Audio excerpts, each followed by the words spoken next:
Yan, at good morning po sa ating lahat, at nandito pa nga po tayo sa isa nating kasama, at siya po ay nagpapalitada sa mga kantuhan. Yan, kita niyo po.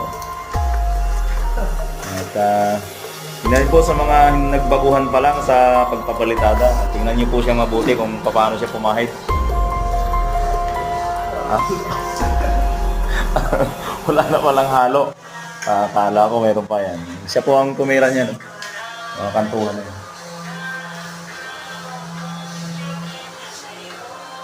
Tatambakan pa po ito kasi napakalalim. Ito po ang clave niyan. Hanggang dito po ang tiles na po yan, finishing hanggang dito. May tiles na po. Ibig sabihin tatambakan po yan. Yan po yung kanyang binalo. Kantuhan yan. Kung dumalin yan. Yan po siya. Shout out! Shout out! Yan.